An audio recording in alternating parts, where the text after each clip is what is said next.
Before we begin, a quick and important disclaimer.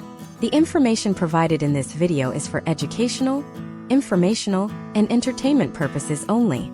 It does not constitute professional legal, financial, academic, or psychological advice. Family law, academic curricula, and educational standards vary significantly by state, jurisdiction, and institution. Viewers should conduct their own independent due diligence and consult with qualified legal professionals or certified academic advisors regarding their specific situations before making any decisions based on the historical trends, pedagogical critiques, or case studies discussed herein. Every single year, millions of college students across the United States open up standard, 1,000-page sociology and family law textbooks, completely unaware that hidden within those chapters lies a fierce, institutional war against a modern digital phenomenon. If you look closely at the updated curricula in top-tier American universities, you will find a highly sophisticated systemic critique aimed squarely at what academia calls the commercialization of marital dissolution, specifically embodied by the rise of the divorce university online. This is not just a niche debate among ivory tower intellectuals. This is a multi-billion-dollar conflict happening at the intersection of predatory digital marketing, alternative dispute resolution, and institutional higher education. For decades, the standard path through marital breakdown involved specialized attorneys, court-appointed mediators, and formal legal frameworks. However, the digital age birthed a parallel economy of unaccredited online portals, self-help video modules, and accelerated digital academies that promise to teach everyday citizens how to self-litigate their own complex separations. To the average consumer, these platforms look like a democratization of knowledge, an affordable alternative to the crushing financial burden of traditional legal representation. But when American academic textbook publishers, from West Academic to Foundation Press, began analyzing the data surrounding these digital self-help academies, they uncovered a terrifying reality. The historical trends show that an overwhelming majority of individuals who rely strictly on these unvetted online course designs end up facing severe, long-term economic and structural vulnerabilities. Academic textbooks are now actively warning the next generation of family lawyers, sociologists, and policymakers that these online portals are reshaping the American legal landscape in ways that could permanently destabilize the middle class. This video is the first part of an exhaustive 10-part masterclass where we are going to pull back the curtain on this hidden academic critique.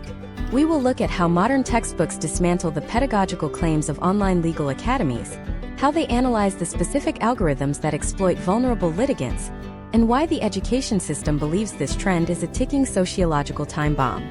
By the end of this series, you will understand exactly how the highest levels of American academia view the privatization of legal knowledge, and you will learn how to spot the hidden structural traps that standard textbooks are desperately trying to warn us about. To truly understand why American academic textbooks have taken such a hardline stance against the online divorce university model, we have to look at the historical trends of pro-se litigation over the last 2 decades. Pro-se litigation, which simply means representing oneself in court without an attorney, was historically reserved for the most straightforward asset-poor cases. However, following the economic shifts of the late 2000s and the rapid acceleration of digital learning platforms, a massive market gap emerged. Commercial entities realized they could package basic legal information into an online course format, market it as a comprehensive educational curriculum, and sell it to individuals who were desperate to avoid traditional billable hours. This gave rise to the concept of the online divorce university, a decentralized network of websites offering video lectures, downloadable template forms, and automated guidance systems. When academic researchers began compiling data for modern family sociology and family law textbooks, they noticed an alarming correlation. As enrollment in these unaccredited online legal modules spiked, the rate of defective court filings and severely imbalanced marital settlement agreements skyrocketed alongside them. Textbook authors point out a fundamental pedagogical flaw in the way these online academies operate. True legal education, as taught in accredited American law schools, relies on the Socratic method, case law synthesis, and jurisdictional specificity. Law is not a static set of rules. It is a dynamic, evolving ecosystem of local county rules, judicial discretion, and shifting statutory interpretations. In contrast, online self-help universities utilize a static, generalized pedagogical model. They teach law as if it were a linear checklist, a one-size-fits-all digital template. Academic textbooks critique this heavily, presenting case studies where individuals memorize generalized online modules, only to find their entire strategy completely invalidated by a specific local court rule that the digital platform failed to account for. For instance, a textbook examining the intersection of technology and family law might cite a case study where a litigant used an online academy template to draft a child support and property division agreement, only for the state court to reject the document because the online curriculum used outdated statutory math guidelines from a completely different tax year. The potential outcomes of these pedagogical failures are rarely benign. They often result in the permanent forfeiture of pension rights, inadequate child welfare provisions, and thousands of dollars in subsequent legal fees required to undo the damage caused by a cheap digital course. Furthermore, American academic textbooks dig deep into the socio-economic implications of this digital educational shift. They argue that the online divorce university phenomenon creates a multi-tiered justice system. Wealthier citizens continue to access personalized, highly strategic legal counsel, while lower and middle-income individuals are funneled into automated, self-directed digital learning modules. Textbooks categorize this as a form of educational stratification, where the illusion of access replaces actual, substantive justice. The corporate entities behind these online platforms frequently use sophisticated marketing algorithms to target individuals experiencing high levels of emotional and financial stress, framing their courses as an empowering, educational journey. Academic critics dismantle this narrative by demonstrating that true empowerment cannot occur when the educational tool itself is structurally deficient. The textbooks analyze how these platforms systematically omit complex legal concepts such as corporate valuation, non-marital asset tracing, and the long-term tax implications of spousal support, leaving the digital student completely blind to the hidden liabilities they are signing away. This deep dive masterclass is designed to solve a massive, systemic problem for the American audience today. In an era dominated by rapid digital consumption, we are constantly told that any complex human problem can be solved by an online course, an automated app, or a digital academy. We have been conditioned to believe that traditional institutions are merely gatekeepers looking to protect their monopolies. This video series solves the problem of information asymmetry. It bridges the gap between the aggressive, polished marketing of the online self-help industry and the rigorous, objective, data-driven critiques found inside elite academic literature. Today, you are going to learn how to think like a textbook editor, how to analyze institutional data, and how to evaluate the validity of digital legal education through a highly critical sociological lens. We are going to unpack the exact frameworks that academic textbooks use to evaluate these platforms, giving you the tools to see through the deceptive simplicity of online templates. This is not just an academic exercise. It is a vital exploration of how technology, corporate interests, and the American legal system collide, and it will change the way you view online education, family law, and institutional knowledge forever. To examine how these two forces collide, let us analyze exactly how modern family law textbooks dissect the modern interface of the online legal portal. When you look at the landscape in 2026, these digital platforms no longer look like basic form-filling websites from the early days of the internet. Instead, they have rebranded themselves using the terminology of higher education, adopting complex learning management systems, video modules, and progress trackers that mirror accredited universities. This deliberate corporate strategy is designed to instill a profound sense of academic security in the consumer. Imagine a scenario in 2026 involving a public school teacher in Ohio named Robert. Robert is facing a standard marital dissolution and feels completely overwhelmed by the potential costs of hiring a traditional firm. He discovers an online platform that markets itself as a comprehensive digital academy for marital transition. The platform features syllabus-style modules, video lectures by out-of-state legal commentators, and a step-by-step digital dashboard that promises to guide him through the entire legal process. As Robert clicks through the introductory modules, the software requests basic inputs regarding his income, his home equity, and his shared parental responsibilities. The system processes his inputs through an automated algorithm, generating a completed set of standardized legal forms. Robert feels an immediate sense of accomplishment. The interface looks exactly like the online graduate courses he took for his teaching credential. He believes he has received a robust, comprehensive education on his legal rights. However, if we open a contemporary family law textbook used in elite American universities, we find an entire chapter dedicated to deconstructing the exact structural failure of Robert's experience. Academic textbooks analyze this specific phenomenon under the framework of algorithmic homogenization. Textbook authors point out that translating dynamic statutory law into a binary digital code forces the software to eliminate the essential nuances that define actual judicial decision-making. Law textbooks emphasize that family law in the United States is fundamentally driven by equity, meaning that judges possess immense statutory discretion to alter outcomes based on the unique, qualitative facts of a specific family. An automated online portal cannot evaluate the qualitative factors of a marriage. It cannot assess the long-term career sacrifices one spouse made, nor can it accurately predict the future economic volatility of a local housing market. By reducing a complex human and legal crisis into a standardized digital questionnaire, the Online Academy creates a catastrophic divergence between the automated output and the actual legal reality. Textbooks also focus heavily on the concept of jurisdictional fracture, providing extensive case studies to demonstrate how local county practices routinely invalidate generalized online curricula. For example, a prominent textbook analyzing alternative dispute resolution highlights historical trends where individuals utilize nationwide online platforms to draft their separation agreements.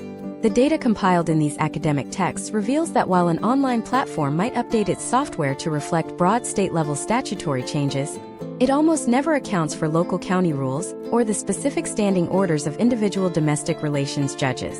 In the United States, there are over 3,000 counties, each possessing its own unique local rules regarding document formatting, filing deadlines, financial disclosure exhibits, and mandatory seminar attendance. A textbook case study outlines an instance where a litigant followed an online curriculum perfectly, only to have their entire filing rejected by a local clerk because the automated system used a standard statewide form that had been superseded by a specific local administrative order 3 weeks prior. The potential outcomes of these minor technical rejections are severe, often causing litigants to miss critical court deadlines, which can result in the automatic temporary award of custody or support to the opposing party.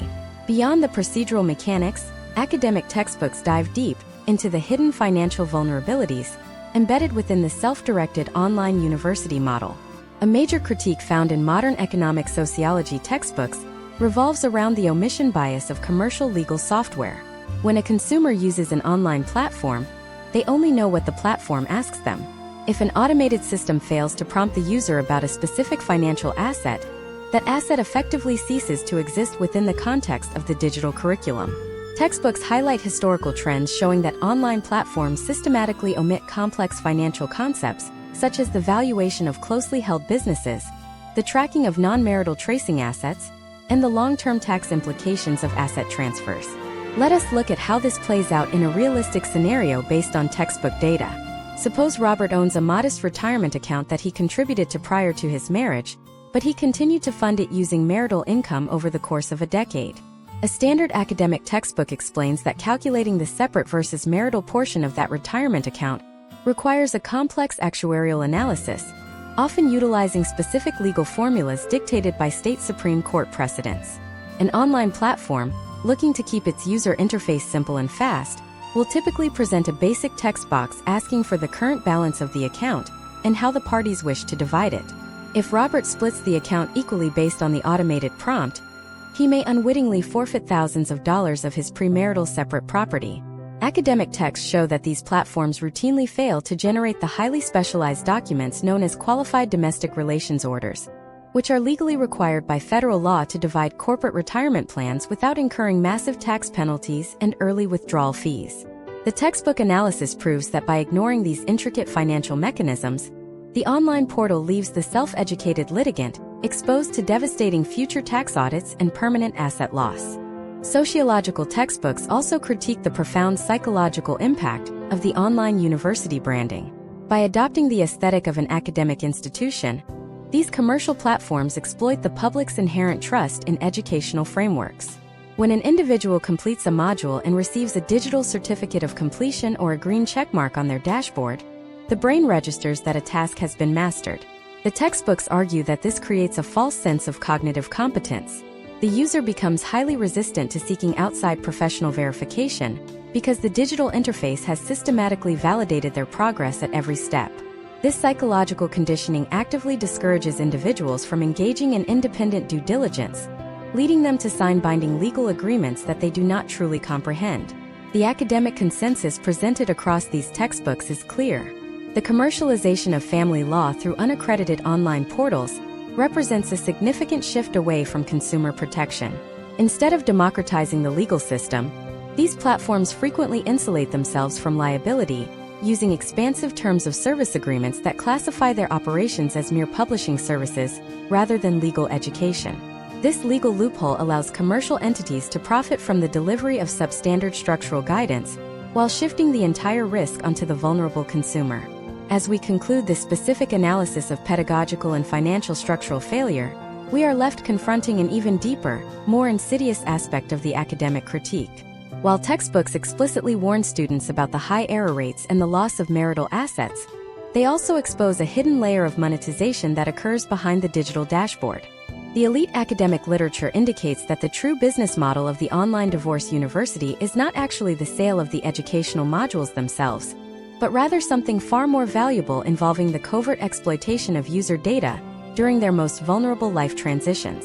In the next part of this masterclass, we will examine the precise algorithmic mechanisms these platforms use to harvest, categorize, and monetize the intimate financial and personal data of their students, and we will reveal the secret lobbying efforts launched by these digital corporations to prevent state bars from regulating their educational claims.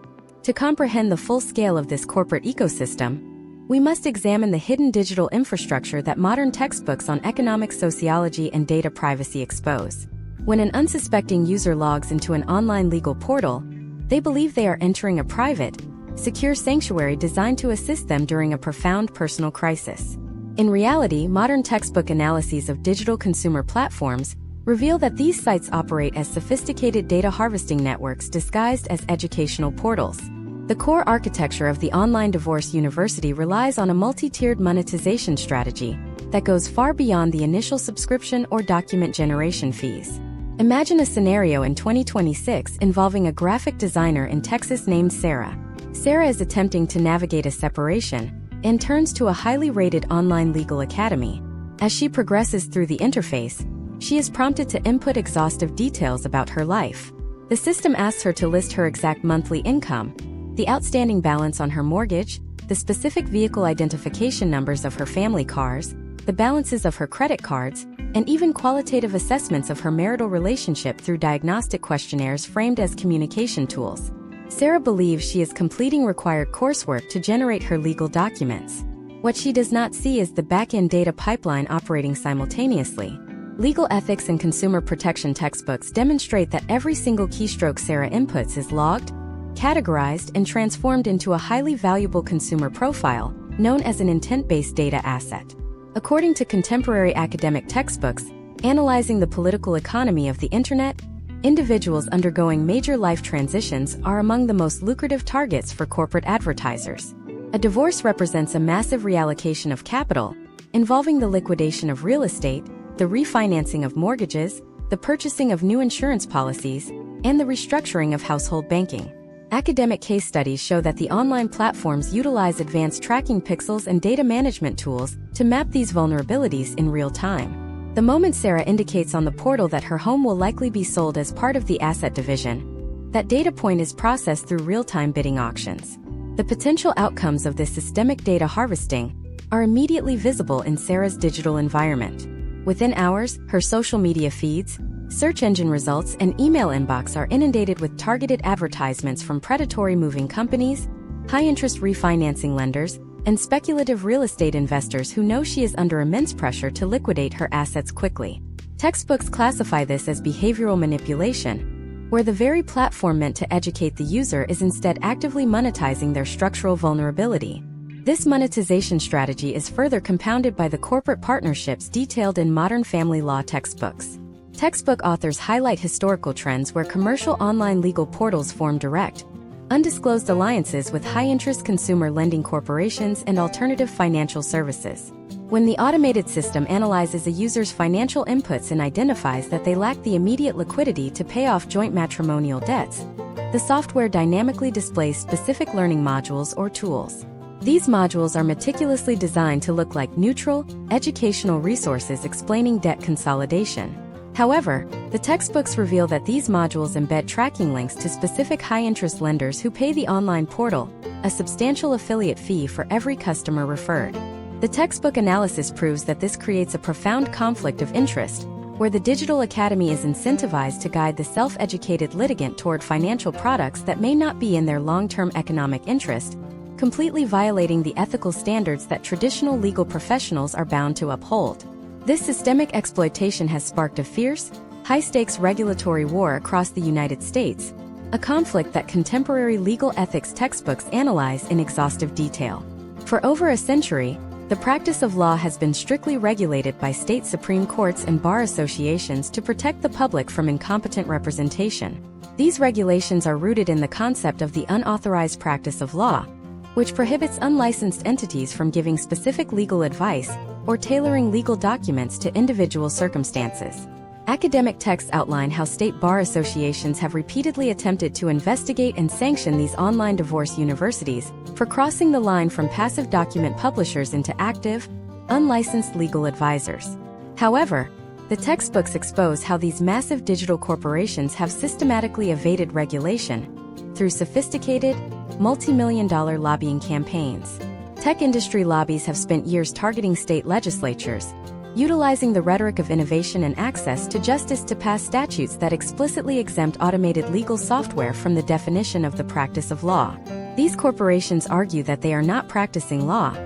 They are merely providing an interactive educational tool and publishing standardized templates.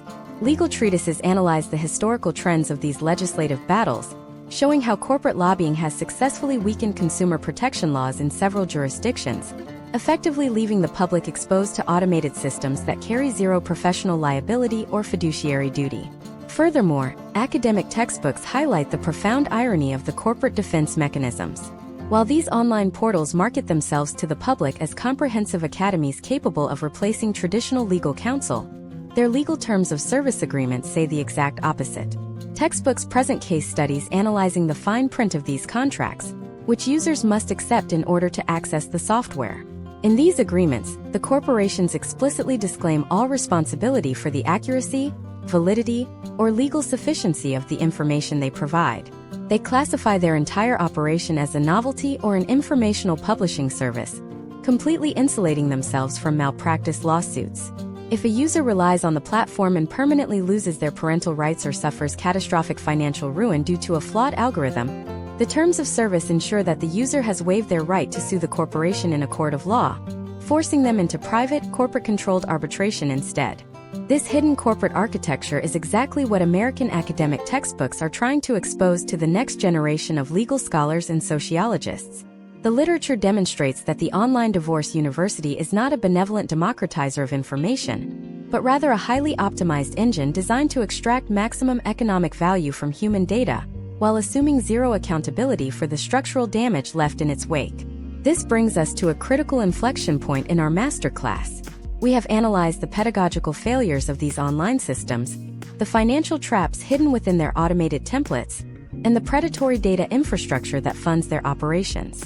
But what actually happens when these automated printouts leave the digital space and enter the harsh reality of the American courtroom? How do real-world domestic relations judges respond when a self-educated litigant stands before the bench armed with nothing but a stack of generic papers generated by an online algorithm? In the next part of this masterclass, we will step inside the courtroom to analyze the profound systemic friction that occurs when automated digital logic collides with the absolute statutory discretion of the American judiciary, and we will reveal the specific courtroom case studies that textbook authors use to demonstrate the ultimate collapse of the online legal academy model.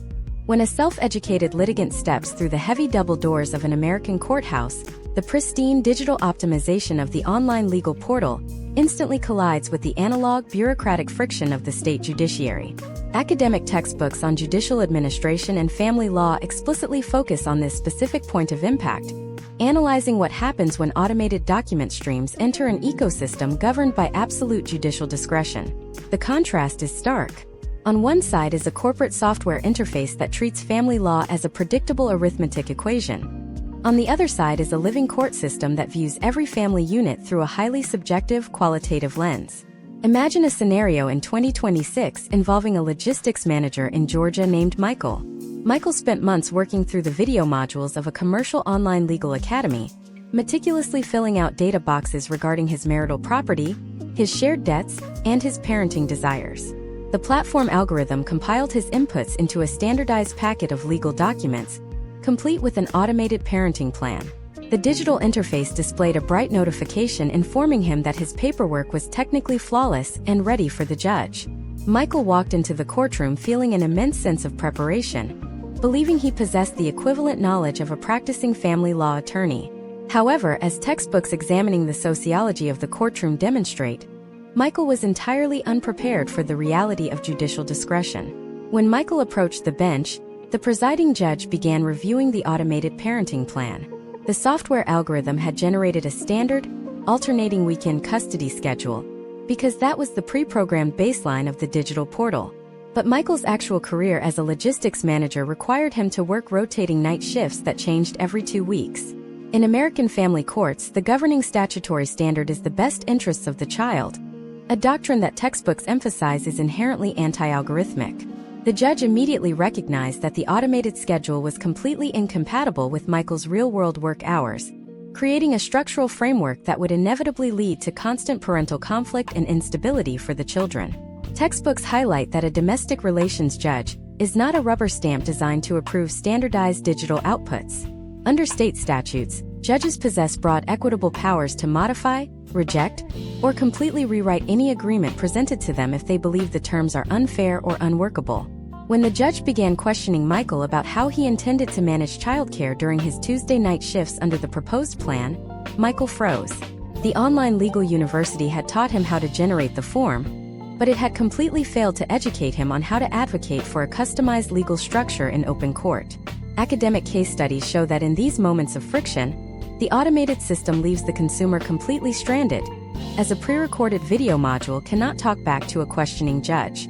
Furthermore, legal treatises and civil procedure textbooks dive deep into the catastrophic failure of online pro se litigants when navigating the complex rules of evidence.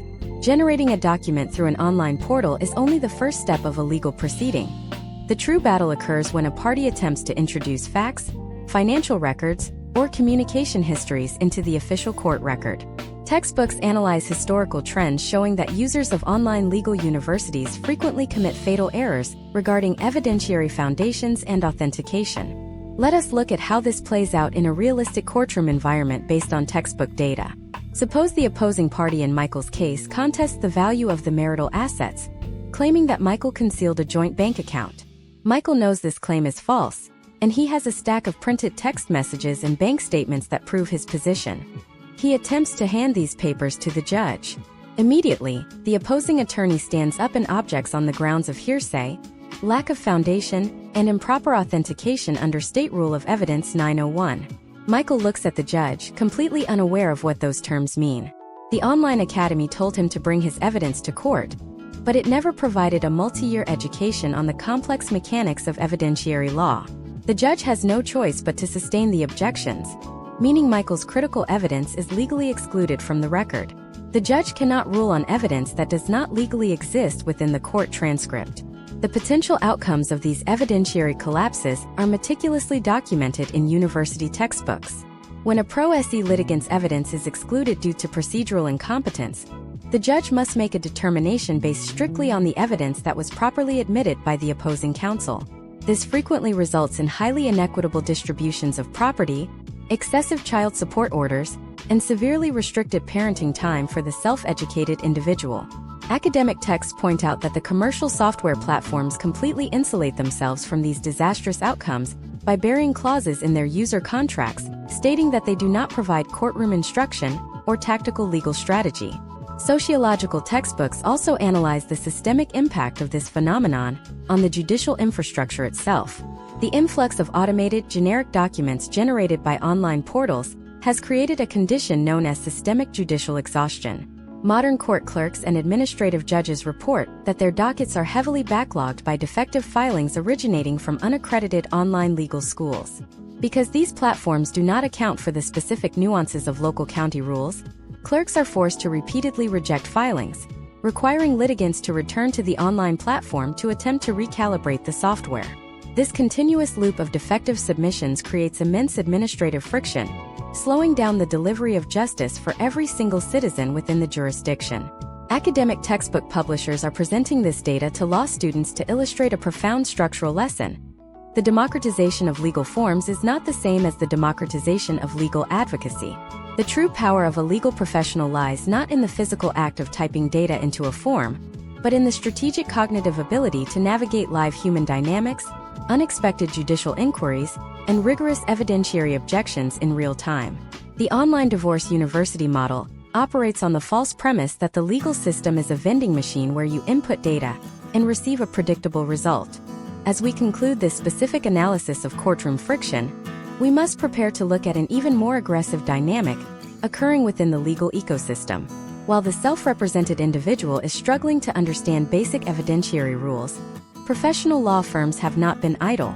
Elite textbooks on advanced trial advocacy reveal that corporate law firms and seasoned litigators have spent years studying the exact outputs of these online legal portals. They have mapped the predictable patterns, the recurring omissions, and the specific algorithmic weaknesses of online university templates.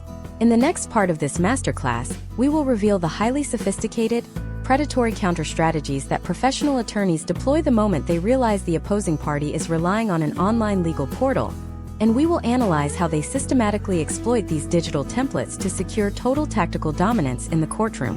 When a seasoned family law litigator receives a packet of documents generated by a commercial online legal portal, they do not feel intimidated. They recognize an immediate tactical advantage. Textbooks on advanced trial advocacy and domestic relations litigation explicitly instruct law students and junior associates on how to identify the distinct digital footprints left by these unaccredited online academies. The telltale signs are unmistakable. Generalized statutory boilerplate text that lacks jurisdictional nuance, standard system fonts, uniform spacing, and a conspicuous absence of local county domestic relations forms. The moment an opposing attorney establishes that a litigant is relying strictly on an automated online curriculum, the entire strategic approach of the litigation shifts from standard negotiation to systematic procedural containment. To understand how this tactical dominance is executed in 2026, let us look at a case study involving an aerospace engineer in California named David. David chose to use a widely marketed online divorce university to manage his marital dissolution, believing his technical background would allow him to master the system modules easily. His spouse, however, retained a traditional boutique family law firm specializing in complex asset division. The opposing counsel immediately identified David's pro-SE status through the standardized phrasing of his initial disclosures. Instead of pursuing an amicable, straightforward settlement, the law firm initiated a calculated, multi-tiered litigation strategy designed to expose the absolute limitations of David's digital educational tool. The first phase of this counter-strategy involves the weaponization of formal discovery. Textbooks on civil procedure emphasize that discovery is the engine of formal litigation, consisting of a complex array of legal mechanisms including form interrogatories, special interrogatories, requests for production of documents, and requests for admission. While David's online legal portal provided him with basic video lectures on how to declare his income, it offered no functional defense mechanism against a barrage of specialized discovery requests. The opposing law firm served David with a highly customized demand for production, requiring 45 distinct categories of financial documentation, including historical tax returns, corporate ledger sheets for his side businesses, encrypted digital asset keys, and line-item bank statements spanning 5 calendar years. Faced with this massive wave of paper, David turned back to his online portal, only to find that the automated software had no modules capable of drafting specific, legally sound objections to proprietary financial requests. The online curriculum simply advised him to comply or use a generic response template. When David attempted to use the generalized template, he unwittingly committed a series of critical procedural errors. He failed to include a verified privilege log for confidential business data, and he missed the strict 30-day statutory deadline for service under state law. In response, the opposing attorney filed a formal motion to compel discovery and requested financial sanctions for procedural non-compliance. Under standard civil procedure textbooks, when a party fails to object within the statutory timeframe, they permanently waive their right to object to the scope of the requests. The judge granted the motion, ordering David to pay the opposing party's attorney's fees for the motion practice and forcing him to disclose highly sensitive premarital financial records that a trained attorney could have easily protected. The second phase of the tactical exploitation targets the phenomenon known as omission bias, which modern economic sociology textbooks analyze in depth. The automated algorithms of online legal portals are structurally incapable of anticipating assets or liabilities that fall outside their standard text box interfaces. The opposing counsel in David's case carefully reviewed the automated property settlement agreement that David had generated and proposed. The law firm instantly noticed that the software template had completely ignored David's unvested restricted stock units and his specialized employer-sponsored deferred compensation plan, treating his employment compensation as a simple, static salary. Because the online university curriculum had marked David's asset division module as 100% complete once he inputted his standard checking accounts and real estate data, David genuinely believed he had addressed all relevant financial matters. The opposing firm capitalized on this blind spot by drafting a revised counter-proposal that adopted the exact language of David's automated template regarding the house and bank accounts, but inserted a highly sophisticated, multi-page indemnification and waiver clause regarding corporate equity. This clause stated that both parties permanently waived any future interest in the other party's corporate stock, options, or deferred benefits accumulated during the marriage, framing it as a standard mutual release.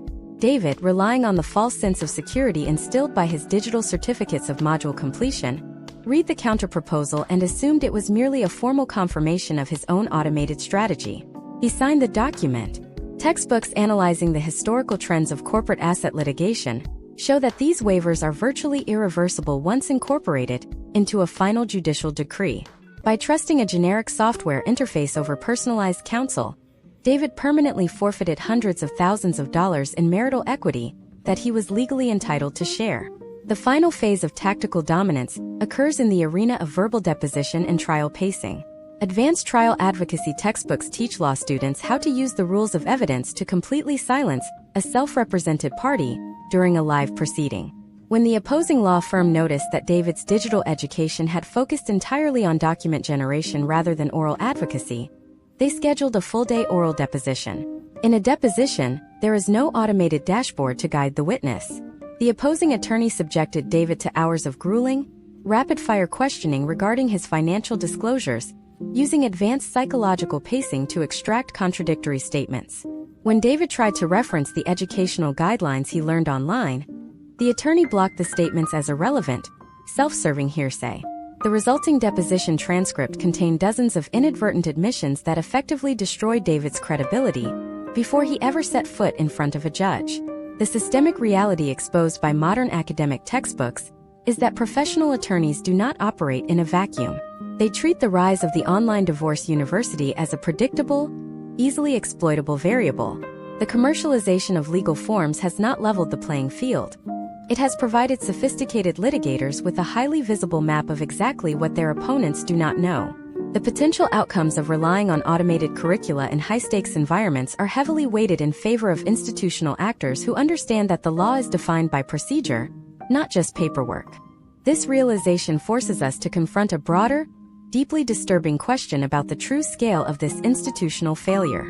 If professional attorneys can so easily dismantle the outputs of these online legal portals, why do these platforms continue to expand exponentially across the country?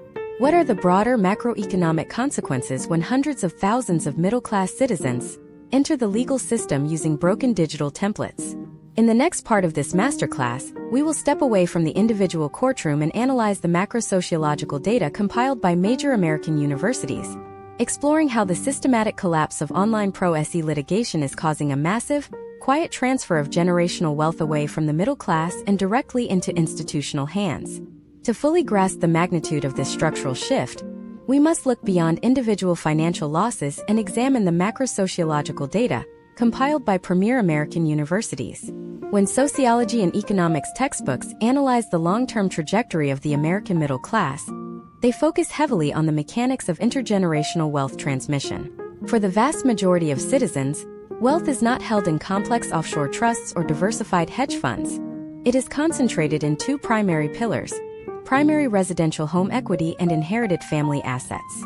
Contemporary stratification textbooks demonstrate that the systematic rise of unaccredited online legal portals has fundamentally disrupted this wealth transmission model, acting as a quiet, highly efficient pipeline that extracts equity from middle-class families and redistributes it to institutional entities. Imagine a scenario in 2026 involving a healthcare administrator in North Carolina named Linda. Linda has spent over 2 decades building a stable life, and during her marriage, she and her spouse acquired a primary residence with a historically low-interest mortgage. Additionally, Linda inherited a debt-free residential property from her late parents, which she maintained as a rental unit. Facing a marital transition in 2026, Linda seeks an affordable solution and enrolls in a prominent online divorce university. The platform features an automated property division module that promises a streamlined, user-friendly experience. As Linda inputs her information, the software prompts her to list all real estate holdings in a singular asset column. Because the algorithm utilizes a simplified, uniform template designed to fit 50 different state jurisdictions, it lacks the advanced conditional logic required to differentiate between standard marital property and complex separate property that has undergone partial commingling. Linda follows the online modules precisely, and the system generates a standard marital settlement agreement that dictates a complete liquidation of all listed real estate assets to achieve what the software calls an equitable, clean break. Linda files the document, and it passes through a heavily backlogged court system without close judicial scrutiny because both parties signed the automated printout. The step-by-step collapse of Linda's generational wealth begins the moment that decree is finalized. First, the automated decree forces the sale of the primary residence, destroying a low-interest mortgage that represented an incredibly valuable financial asset in the 2026 economic climate. Because the online platform offered no strategic modules on mortgage assumption or equity buyout structures, Linda and her spouse are forced to sell the home into a volatile market. Academic textbooks on urban sociology and real estate economics highlight historical trends showing that forced liquidations resulting from poorly structured legal agreements are primary targets for massive institutional buyers and private equity real estate investment trusts. These corporate buyers utilize automated tracking software to monitor local court dockets for forced partition sales, allowing them to acquire middle-class residential inventory at a significant discount. Linda's family home is absorbed into a corporate portfolio, permanently removing that real estate asset from the private market. Second, the structural failure of the online portal permanently compromises Linda's inherited rental property. In North Carolina law, as in many jurisdictions studied in advanced family law texts, inherited property is strictly separate, but if marital funds are ever utilized to pay for repairs or property taxes, the asset becomes partially commingled, requiring a highly technical tracing analysis. Because the Online Legal Academy simply lumped the rental property into the general asset distribution pool, without conducting a retroactive financial audit, Linda unwittingly transforms her separate family inheritance into a marital asset. Under the forced liquidation clause of the automated agreement, the inherited property is sold, and half of the equity is distributed away from Linda's family line. Academic textbooks trace the downstream generational echo of this wealth extraction with terrifying precision. When Linda's inherited estate and primary home equity are liquidated and fragmented, the capital velocity of her family drops to zero. The textbooks provide exhaustive data showing that this lost equity directly correlates with a sharp rise in student loan debt for the next generation. Under normal circumstances, a parent in Linda's position would utilize the equity from a rental property or a primary home refinance to fund her children's higher education. When that equity is drained through an automated legal failure, the children are forced to enter the high-interest institutional student loan market. The wealth has not vanished. It has been systematically extracted from a middle-class family line and converted into a predictable stream of interest income for large financial corporations. Furthermore, economic textbooks analyze this phenomenon under the framework of asset fragmentation. When an online legal portal divides assets through a static, binary interface, it consistently favors immediate liquidity over long-term asset preservation. The software encourages users to cash out retirement funds, liquidate stocks, and sell property, because these actions are incredibly easy to input into a digital questionnaire. The textbooks demonstrate that this immediate cashing out triggers catastrophic, hidden tax liabilities and early withdrawal penalties that the software algorithms are not programmed to calculate. A middle-class family might see 20 to 30% of their total net worth instantly vaporized by state and federal tax penalties simply because their online educational curriculum did not include a module on the tax-deferred transfer of corporate securities. This macroeconomic critique is changing the way university professors teach consumer protection and economic justice. The academic consensus across the literature proves that the commercialization of the online legal self-help industry has created a systemic vulnerability within the American economy. By replacing personalized strategic advocacy with standardized digital code, these platforms have stripped the middle class of the protective legal armor that wealthy individuals routinely use to preserve their estates. The online divorce university markets itself as a tool for financial liberation, but the aggregated institutional data tells a completely opposite story, exposing it as a major driver of modern wealth stratification. As we conclude this macro-sociological assessment of asset extraction and generational wealth decline, we must prepare to pivot our investigation toward the psychological and cultural machinery that allows this system to thrive. We have proven that the financial and procedural outcomes of these platforms are heavily flawed, yet their market share continues to rise among young, digitally native Americans. How do these corporations achieve such profound psychological compliance from their users? In the next part of this masterclass, we will dive deep into the specific cognitive engineering and behavioral design tactics utilized by online legal academies to induce a state of false competence in their students, and we will analyze how these platforms systematically exploit the emotional trauma of marital breakdown to ensure that users never question the structural validity of the automated algorithm. To fully dissect this psychological mechanism, we must turn to modern textbooks on behavioral economics, cognitive psychology, and human-computer interaction. These academic texts demonstrate that commercial online legal portals do not rely solely on financial desperation to attract consumers. Instead, they deploy highly calculated choice architecture and behavioral nudges, specifically engineered to manipulate human cognition during periods of intense personal crisis. When an individual experiences the trauma of a marital breakdown, their neurological system is frequently operating in a state of chronic, elevated stress. This prolonged emotional duress severely compromises their working memory, executive functioning, and cognitive processing capacity. Behavioral science textbooks describe this vulnerability as high cognitive load combined with a critical deficit in emotional regulation. Tech corporations specialize in exploiting this precise psychological state by designing user interfaces that offer radical simplicity, immediate structure, and an overwhelming illusion of order to an otherwise chaotic internal experience. Imagine a scenario in 2026 involving an IT support specialist in Colorado named James. James is navigating a sudden, emotionally draining separation that has upended his domestic stability. His sleep cycles are disrupted, his daily work productivity is fractured, and his anxiety regarding his long-term financial survival is escalating rapidly. Desperate for a sense of control and clarity, he logs into a widely advertised online divorce university. The digital onboarding process is masterfully engineered to lower his psychological defense mechanisms from the very first click. Instead of encountering dense legal statutes, confusing procedural flowcharts, or intimidating jurisdictional warnings, James is greeted by a clean, minimalist design featuring soft blue and green color palettes, which design textbooks categorize as trust-inducing visual anchors.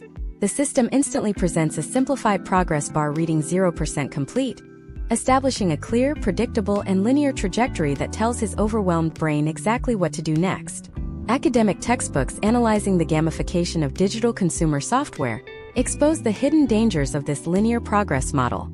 In a traditional in-person legal consultation, a qualified attorney will present a client with a series of open-ended, highly complex dilemmas that lack clean, satisfying answers, forcing the client to sit with ambiguity and evaluate competing long-term risks. The online legal portal eliminates this healthy, necessary friction entirely. It breaks down the monumental, multifaceted crisis of domestic relations into small, bite-sized micro-tasks. James clicks through Module 1, titled Basic Background Information, fills out 3 simple text boxes, and is instantly rewarded with the satisfying digital animation, a vibrant green checkmark, and an updated progress bar reading 10% complete. Textbooks on educational psychology explain that this micro-reward system triggers a reliable dopamine release in the user's brain, creating an artificial sense of mastery and self-efficacy. James is no longer a confused, vulnerable litigant facing an unpredictable state judiciary. He feels like an accomplished student mastering a highly structured, benevolent academic course. This behavioral manipulation leads directly to what cognitive psychology textbooks define as the illusion of explanatory depth, or the false sense of competence. Because the interface makes the completion of individual modules feel incredibly easy, James subconsciously assumes that the underlying legal and financial realities are equally simple. The choice architecture of the platform systematically nudges him toward rapid decision-making by limiting his choices to pre-programmed, binary inputs. For instance, when James reaches the asset division module, the platform presents a clean toggle switch asking if he wants to split all household contents equally or designate individual ownership for specific items. The textbook analysis reveals that this rigid binary formatting actively suppresses critical thinking and situational analysis. It prevents James from pausing to consider whether certain items possess complex separate property classifications, premarital exemptions, or distinct future tax valuations. The software is built to reward rapid progression, and because James wants to maintain his psychological momentum and see that progress bar hit 100%, he selects the default equal split option without conducting any independent due diligence or historical asset tracing. Furthermore, advanced textbooks on user experience design and digital consumer behavior analyze how these portals actively monitor user session data to detect signs of hesitation, doubt, or cognitive friction. In 2026, corporate platforms utilize subtle, back-end behavioral tracking scripts that monitor mouse hovering patterns, scrolling speeds, and interaction delays in real time. If the algorithm detects that James has paused on a specific financial waiver screen for more than 60 seconds, signaling internal anxiety, confusion, or a potential desire to exit the application, the choice architecture dynamically deploys a targeted cognitive intervention. A pop-up window or a brief video module featuring a calm, authoritative digital presenter will automatically play, using comforting, non-threatening language to reassure him that thousands of everyday citizens in his exact position have successfully completed this module without the need for expensive outside counsel. The textbook case studies demonstrate that these interventions are timed perfectly to intercept the user right before they experience enough cognitive dissonance to close the browser, pause the process, or seek external professional validation. The system creates a closed, highly insulated informational loop, systematically isolating James from the broader, more complex legal reality outside the platform. The ultimate goal of this highly optimized psychological engineering is to guide the user seamlessly to the final confirmation page, where they must execute the platform's comprehensive terms of service and malpractice waivers. By the time James reaches this final stage, his desire for cognitive closure is completely overwhelming. Cognitive closure is defined in psychological literature as the absolute human need for an immediate, definitive answer to a stressful or ambiguous problem, and a powerful aversion to ongoing uncertainty. The progress bar on James's dashboard now reads 99% complete, signaling that true closure is only one click away. The platform displays a large, prominent button reading Finalize and Generate Your Documents. To click that button, James must check a small, unemphasized box acknowledging that the online university is not a law firm, does not provide legal advice, and bears zero liability for the legal or financial sufficiency of the generated output. Because James has been systematically conditioned over several hours to trust the platform's academic aesthetic and algorithmic validation, his brain glosses over the sweeping legal disclaimer as a mere formality. He checks the box, clicks the button, and experiences a wave of profound emotional relief as the system marks his course as 100% complete. The textbooks highlight the ultimate tragedy of this psychological trap. The user feels completely empowered and victorious at the exact moment they have legally insulated a multi-million-dollar technology corporation from any future accountability for their impending structural and financial failure. This exhaustive behavioral critique inside university textbooks proves that the true power of the online legal academy model lies not in its technological innovation, but in its advanced mastery of cognitive manipulation and emotional exploitation. These platforms have effectively turned consumer psychology into a highly profitable weapon, converting the genuine emotional suffering of separating families into a seamless, automated workflow that discourages critical analysis, suppresses external verification, and maximizes corporate data extraction. But the institutional resistance against this aggressive digital encroachment is beginning to mobilize in ways the tech industry did not anticipate. As these psychological traps and their devastating financial outcomes become more visible in aggregated nationwide data, an entirely new front has opened up within the halls of elite American law schools. In the next part of this masterclass, we will step inside the nation's top university law clinics and legal aid societies to analyze how academic institutions are actively building advanced, open-source counter-technologies and defensive software tools designed to completely dismantle the online divorce university model and protect vulnerable citizens from automated corporate exploitation. To counter this automated corporate exploitation, elite American law schools have shifted from purely theoretical analysis to active, functional technological resistance.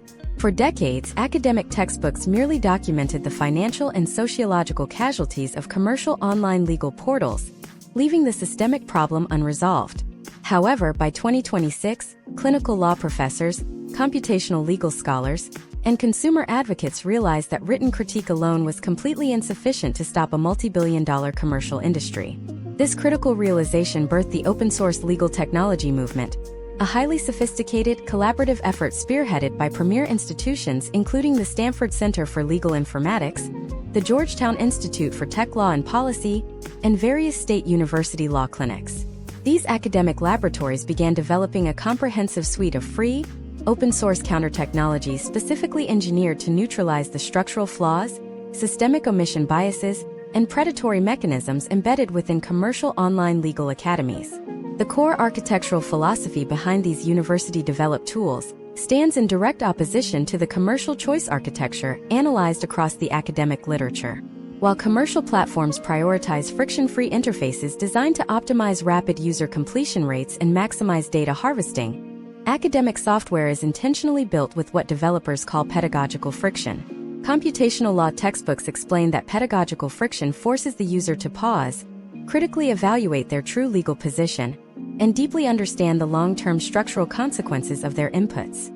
Instead of a linear, gamified progress bar that rewards rapid clicking with artificial dopamine loops, university-built defensive tools utilize a dynamic, multi-layered validation tree.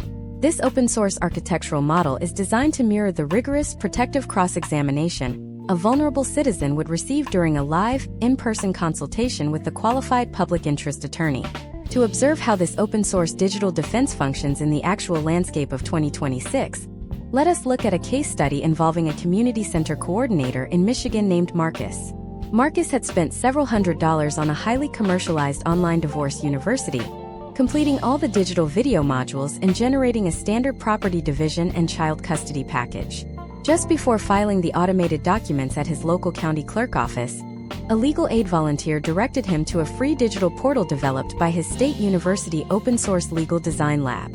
This public platform featured a specific defensive software application known as an automated document auditing matrix. Marcus uploaded his commercially generated document packet into the university system, completely unaware of the massive structural liabilities hidden within his standardized paperwork. The step-by-step operation of the academic auditing software reveals the profound depth of the institutional response to predatory legal tech.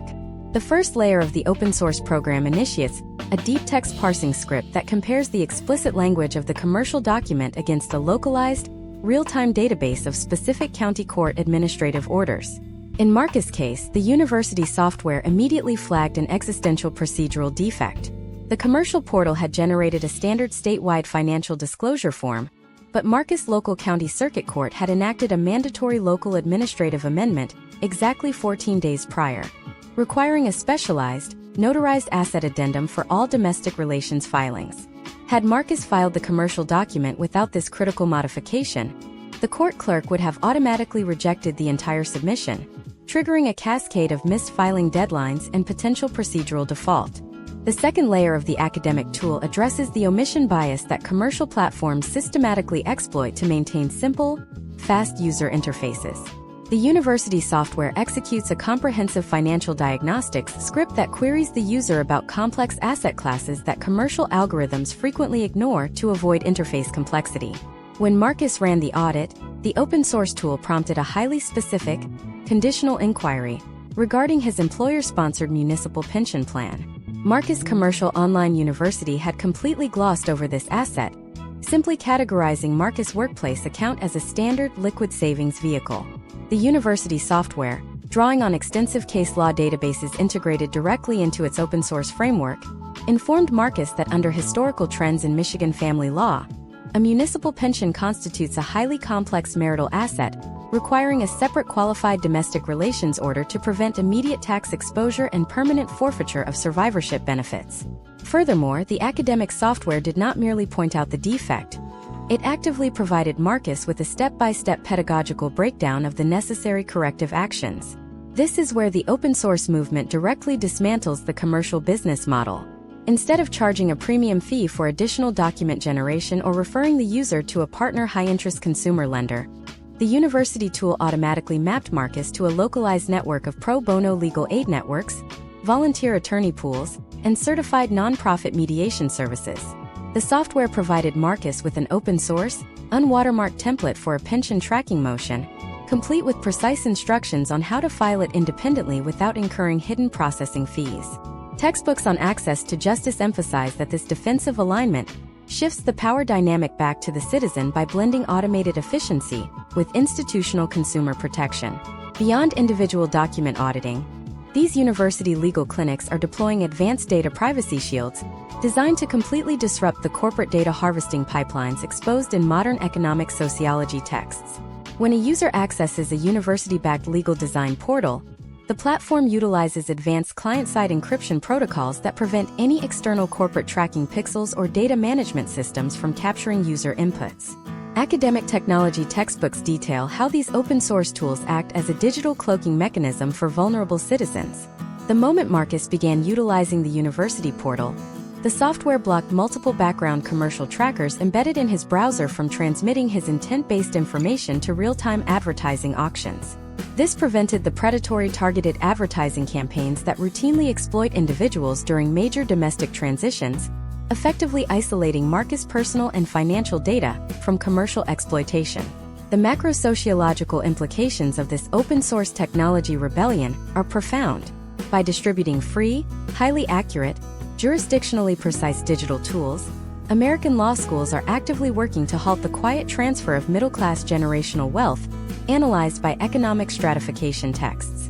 The aggregated data compiled by university clinics shows that when self-represented litigants utilize open-source, academically validated tools, the rate of immediate courtroom document rejections decreases by over 40%, and the long-term incidence of post-judgment financial litigation drops significantly. Academic institutions are proving that the digital democratization of the law does not require the commercialization of human suffering, and that technology can be leveraged as a pure public good, rather than an optimized engine for corporate extraction. This aggressive counteroffensive by the nation elite academic institutions has fundamentally destabilized the commercial tech industry, forcing online legal corporations into a state of intense panic. The tech lobbies that spent millions of dollars bypassing state bar regulations are suddenly finding their market dominance directly threatened by free, superior software tools, bearing the trusted imprimatur of major American universities. As we conclude this analysis of the open-source legal tech rebellion, we must recognize that the commercial platforms are not surrendering their profitable monopolies without a fight. A massive, high-stakes institutional backlash is brewing behind closed doors. In the next part of this masterclass, we will examine the fierce corporate counterstrike launched by tech conglomerates as they attempt to use intellectual property law, copyright claims, and algorithmic patent litigation to criminalize university-built software and completely shut down the free, public interest legal network across the United States. This corporate counterstrike is not a theoretical threat.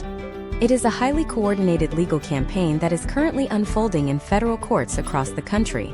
When you look at the landscape of intellectual property litigation, commercial online legal portals have realized that their primary threat is no longer traditional law firms, but rather the free, open-source alternatives developed by elite academic institutions.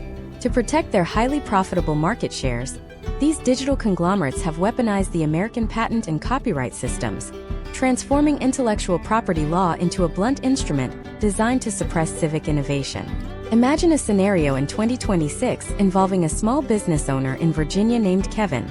Kevin is trying to resolve a separation and wishes to use a free, academically validated software platform developed by a prominent university law clinic. The platform is designed to audit commercial legal forms and identify hidden liabilities, such as omitted pension evaluations or flawed tax calculations. However, when Kevin attempts to log into the university server, he is greeted by a stark administrative notice stating that the public access portal has been temporarily disabled due to a pending federal court injunction.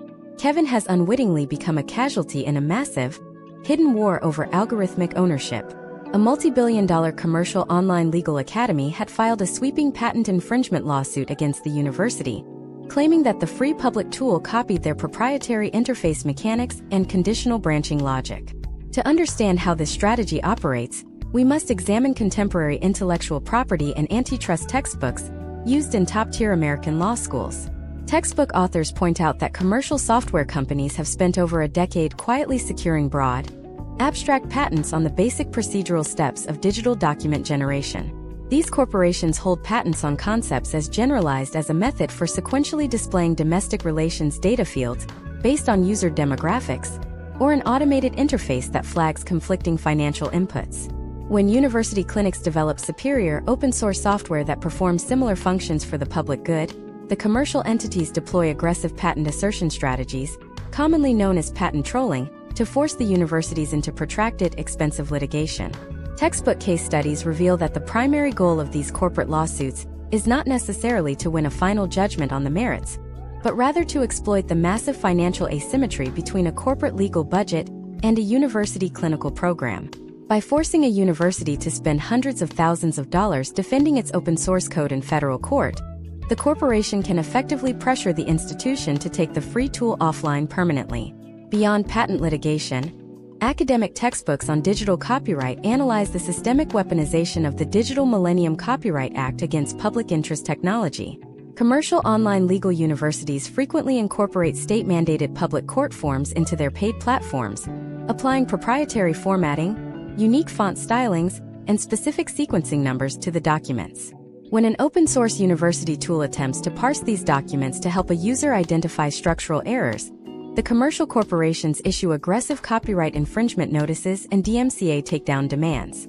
They argue that the university software is unlawfully scraping and modifying their proprietary, copyrighted digital assets. The textbooks deconstruct this argument by showing how it represents a dangerous enclosure of the public domain. Law belongs to the public and court forms are inherently public property. Yet by wrapping these public forms in a layer of proprietary software code, commercial entities successfully claim exclusive digital ownership over the entry points to the American judicial system. This dynamic creates a profound structural crisis that modern economic and sociology textbooks categorize as digital monopoly building. When commercial entities use intellectual property law to criminalize or suppress free, academic alternatives, they effectively eliminate any meaningful consumer choice in the digital legal market. The historical trends compiled in these textbooks demonstrate that in jurisdictions where university-developed tools have been forced offline by corporate litigation, the fees charged by commercial online legal portals increase significantly within 12 months. Furthermore, without the critical oversight provided by independent academic auditing software, the quality of the automated commercial documents deteriorates, leading to an even higher rate of defective court filings and hidden financial vulnerabilities for everyday citizens. Textbooks also focus heavily on the concept of algorithmic secrecy as a corporate defense mechanism. In these federal lawsuits, when university researchers attempt to defend their software by proving that their algorithms were developed independently using open-source public code, the commercial corporations invoke trade secret protections to block any meaningful comparison of the software architectures. The tech conglomerates argue that forcing them to disclose their document generation code during the discovery phase of a lawsuit would cause irreparable competitive harm. This legal maneuver allows the corporations to maintain an impenetrable black box. The public is forced to trust the accuracy and safety of the commercial algorithm, while the academic community is legally barred from inspecting, auditing, or critiquing the software mechanisms that are reshaping American family law. The potential outcomes of this systemic corporate containment are deeply troubling to academic scholars. If the tech industry succeeds in establishing that basic legal workflows and automated document sequencing can be patented and monopolized, the future of public interest technology across the United States will be severely compromised.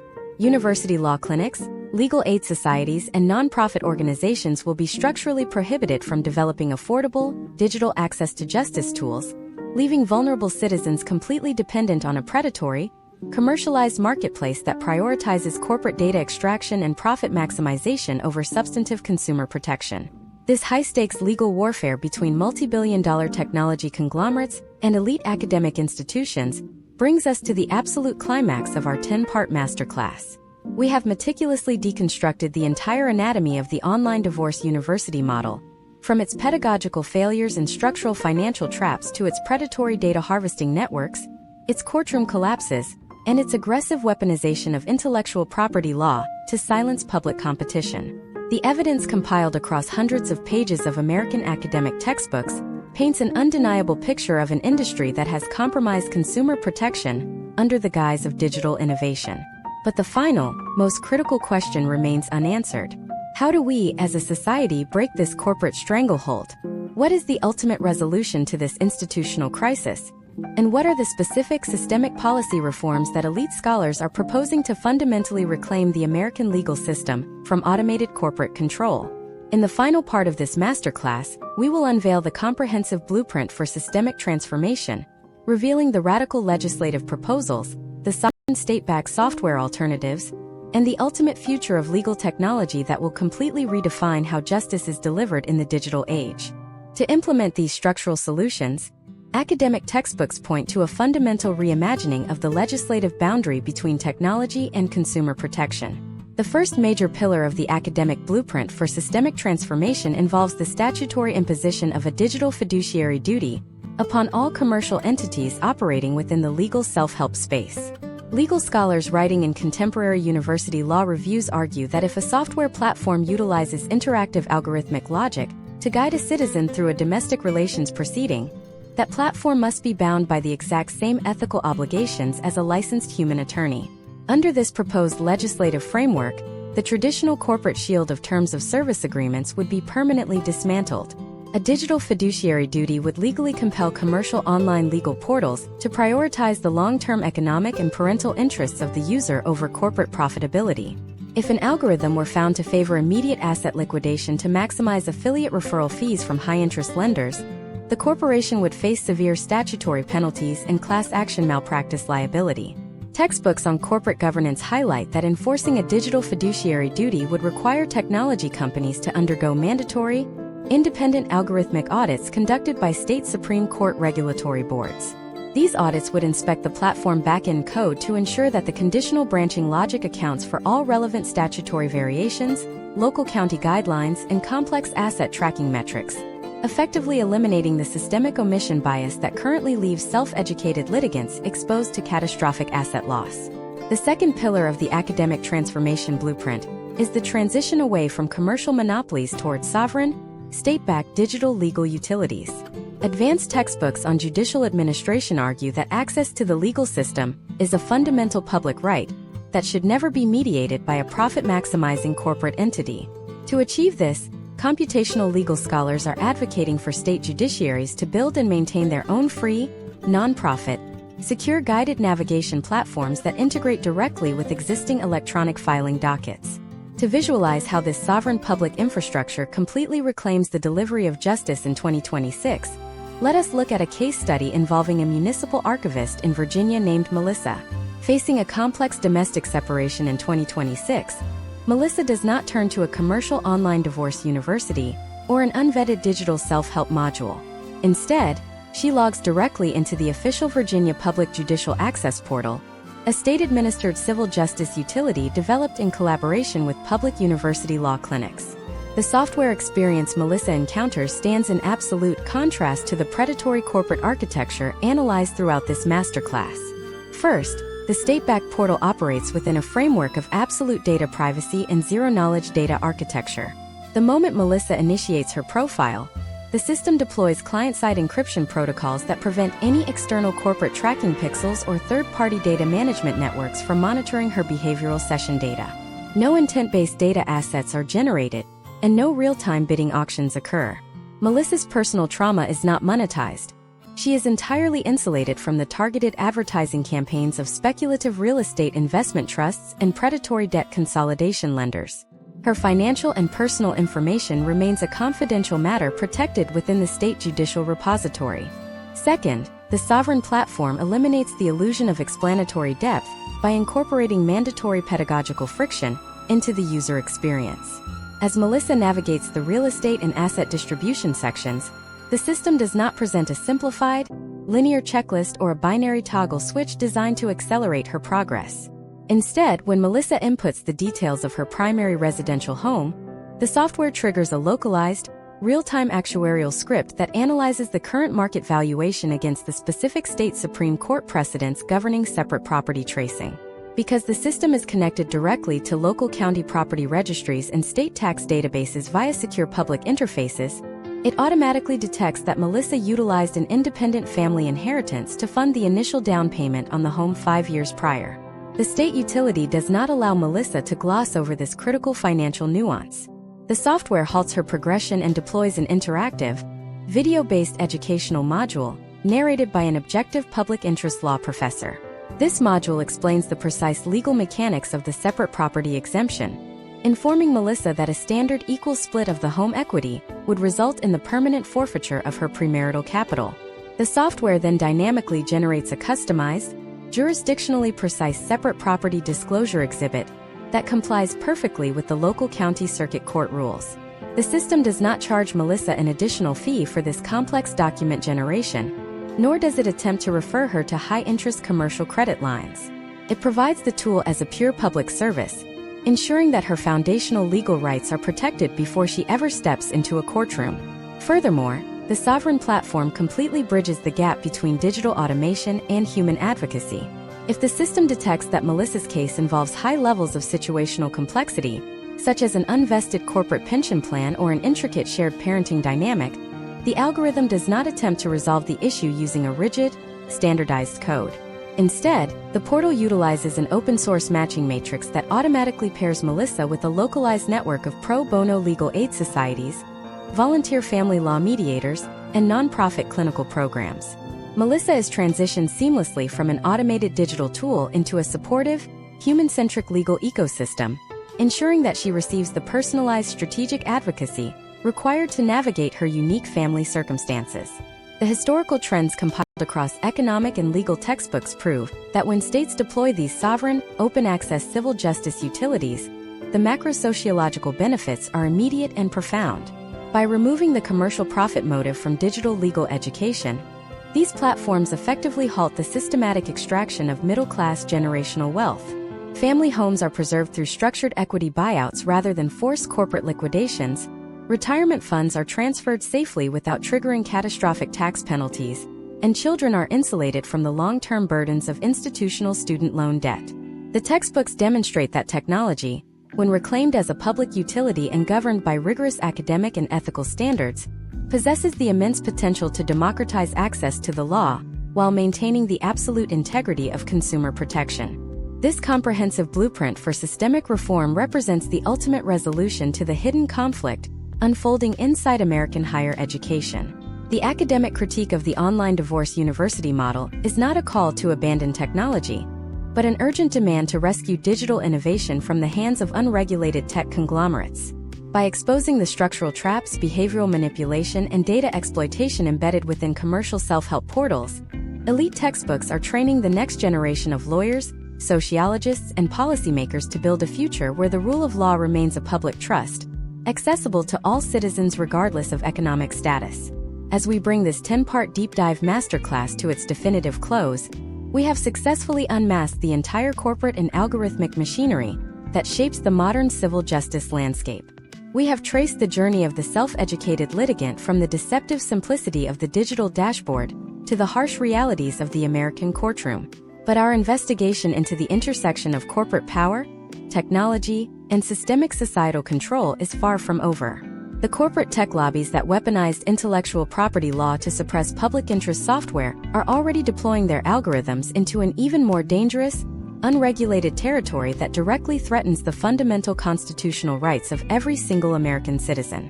In our next investigative masterclass series, we will step outside the realm of family law to pull back the curtain on the dark, hidden ecosystem of automated corporate mandatory arbitration clauses, exploring how global technology conglomerates have quietly stripped the American public of their right to a jury trial, and analyzing the top-secret academic counter-strategies currently being designed inside elite law schools to completely shatter the corporate privatization of the American constitutional court system.